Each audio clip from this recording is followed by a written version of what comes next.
Assalamualaikum warahmatullahi wabarakatuh. Yang saya hormati Ibu Dr. Ngurah Ayu Nyoman MMBD, selaku dosen pembimbing mata kuliah Kepemimpinan dan Perilaku Organisasi Kependidikan, serta rekan-rekan mahasiswa kelas 1E Pasca Sarjana Manajemen Pendidikan Universitas PGRI Semarang. Perkenalkan, pada kesempatan kali ini saya Nasrul mewakili kelompok 4 yang terdiri dari saya sendiri, kemudian rekan saya Mamun Al-Huzaini, kemudian Ibu Eka Trisnawati, untuk mencoba memaparkan makalah yang berjudul Persepsi dan Pengambilan Keputusan Individu.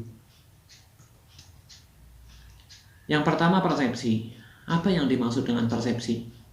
Persepsi adalah suatu proses kognitif yang digunakan oleh seseorang untuk memilih, mengatur, dan memberi makna bagi rangsangan pada lingkungannya. Atau persepsi adalah suatu proses yang digunakan seseorang untuk memilih, menata, dan menafsirkan informasi. Kemudian mengapa persepsi itu penting? Karena perilaku orang itu didasarkan atas persepsi mereka tentang realitas, bukan realitas itu sendiri. Sejumlah faktor akan membentuk dan terkadang mendistorsi sebuah persepsi seseorang. Apa saja faktor yang mempengaruhi persepsi seseorang? Yang pertama adalah pelaku persepsi. Penafsiran seseorang individu pada suatu objek yang dilihat akan sangat terpengaruh atau dipengaruhi oleh karakteristik pribadinya, seperti sikap, motif, minat, pengalaman, dan ekspektasi. Kemudian faktor yang kedua adalah target. Di sini ada kebaruan, gerak, suara, ukuran, latar belakang, dan cara. Kemudian faktor yang ketiga adalah situasi, yaitu waktu, setting pekerjaan, kemudian setting sosial. Kemudian persepsi dan judgement teori atribusi. Teori atribusi, ketika seseorang mengamati perilaku, ia mencoba menentukan apakah perilaku itu disebabkan karena faktor internal atau faktor eksternal. Dalam teori atribusi terjadi ada yang disebut dengan kesalahan mendasar dari atribusi, yaitu tendensi untuk meremehkan pengaruh faktor-faktor eksternal dan melebih-lebihkan pengaruh faktor internal ketika membuat judgement tentang perilaku orang lain. Kemudian yang kedua adalah self-serving bias atau bias pemikiran sendiri, yaitu kecenderungan seseorang untuk mengaitkan keberhasilannya sendiri dengan faktor-faktor internal, sedangkan menimpakan sebab-sebab kegagalan pada faktor-faktor eksternal. Kemudian yang selanjutnya adalah jalan pintas yang sering digunakan dalam menilai orang lain. Cara pintas yang kita gunakan dalam menilai orang lain seringkali dapat sangat berguna. Ini memungkinkan kita untuk membuat persepsi akurat dengan cepat dan memberikan data yang valid untuk membuat prediksi. Apa caranya? Yang pertama adalah persepsi selektif. Orang secara selektif menafsirkan apa yang mereka lihat berdasarkan minat, latar belakang, pengalaman, dan sikap mereka. Kemudian yang kedua adalah efek halo, menarik kesimpulan atau kesan umum tentang seseorang berdasarkan karakteristik tunggal. Kemudian yang ketiga adalah efek kontras, penilaian atas karakteristik seseorang yang dipengaruhi oleh pembandingan dengan orang lain yang baru dijumpai dengan peringkat yang lebih baik atau lebih buruk dalam karakteristik yang sama. Kemudian yang selanjutnya adalah stereotyping, menilai seseorang berdasarkan persepsi tentang kelompok orang tersebut. Kemudian yang terakhir adalah proyeksi, atau mengatribusikan karakteristik diri sendiri dengan orang lain, percaya bahwa orang lain itu sama dengan kita sendiri. Kemudian yang selanjutnya adalah aplikasi penggunaan cara pintas dalam sebuah organisasi. Orang-orang dalam sebuah organisasi selalu melakukan penilaian terhadap orang lain. Melalui apa? Ada 3 aplikasi yang biasa digunakan. Yang pertama adalah wawancara kerja, kemudian yang kedua adalah ekspektasi kinerja, kemudian yang selanjutnya adalah evaluasi kinerja. Apa yang dimaksud dengan pengambilan keputusan? Pengambilan keputusan adalah proses memilih satu pilihan di antara 2 atau lebih alternatif. Inti pengambilan keputusan terletak pada perumusan berbagai alternatif tindakan sesuai yang sedang dalam perhatian dan memilih alternatif yang tepat setelah suatu evaluasi atau penilaian mengenai efektivitasnya dalam mencapai tujuan yang dikehendaki dan dalam pengambilan keputusan. Kemudian langkah-langkah dalam mengambil keputusan rasional. Yang pertama adalah mengidentifikasi masalah. Kemudian yang pertama adalah mendefinisikan masalah. Yang kedua mengidentifikasi kriteria keputusan. Kemudian yang ketiga adalah mengalokasikan kriteria yang berbobot. Kemudian yang keempat membuat berbagai alternatif. Kemudian mengevaluasi alternatif. Kemudian yang terakhir adalah memilih alternatif yang terbaik. Secara gambaran bisa kita lihat bahwa yang pertama adalah identifikasi dan mendefinisikan masalah.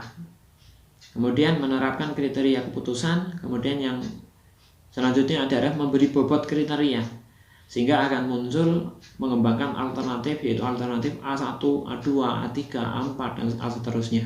Kemudian yang langkah selanjutnya adalah evaluasi alternatif, melihat dampak positif dan dampak negatif dari alternatif-alternatif yang ada. Kemudian setelah dipertimbangkan dan dievaluasi, maka akan memilih satu alternatif yang terbaik untuk membuat sebuah keputusan yang optimal.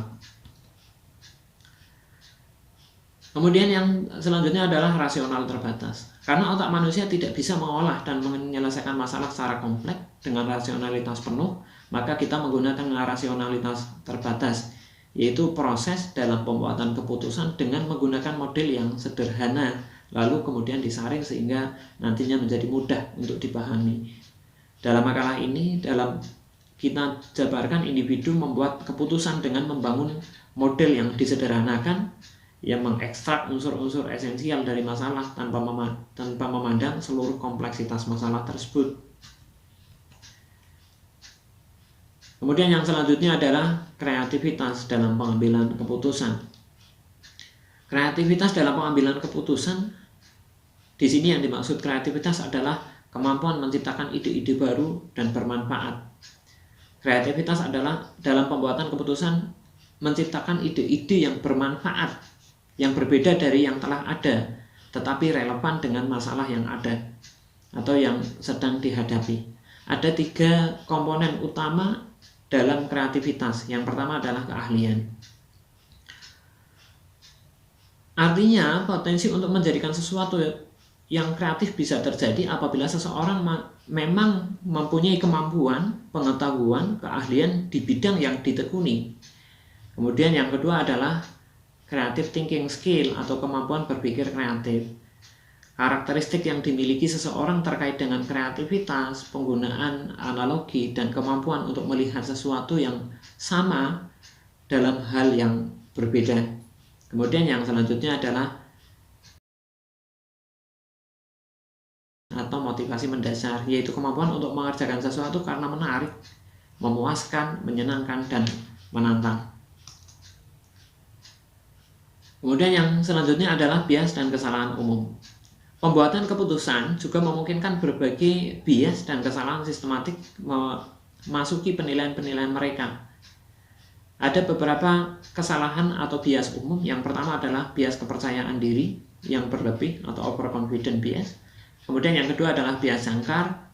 Yang ketiga bias konfirmasi, bias ketersediaan, bias representatif, peningkatan komitmen, kesalahan yang tidak disengaja atau random error, kemudian kutukan pemenang, kemudian yang terakhir adalah bias peninjauan kembali. Kemudian batasan organisasi. Dalam pengambilan keputusan seseorang akan dibatasi oleh organisasi, diantaranya yaitu evaluasi kerja, kemudian sistem imbalan, kemudian peraturan baku yang berlaku di organisasi tersebut, kemudian batasan waktu akibat sistem, kemudian yang selanjutnya adalah histori. Kemudian yang selanjutnya adalah etika dalam pengambilan keputusan. Ada tiga etika dalam pengambilan keputusan, atau seseorang dapat menggunakan 3 kriteria ini yang berbeda dalam membuat pilihan yang etis. Yang pertama adalah kriteria utilitarian. Keputusan dibuat semata-mata berdasarkan hasil atau konsekuensinya. Kemudian kriteria hak. Keputusan konsisten dengan hak dan kebebasan fundamental sebagaimana ditetapkan dalam dokumen seperti dokumen HAM. Kemudian yang selanjutnya adalah kriteria keadilan, yaitu keputusan yang dibuat adalah keputusan yang mendorong penegakan aturan secara fair dan objektif atau independen sehingga tercipta distribusi manfaat dan biaya secara adil.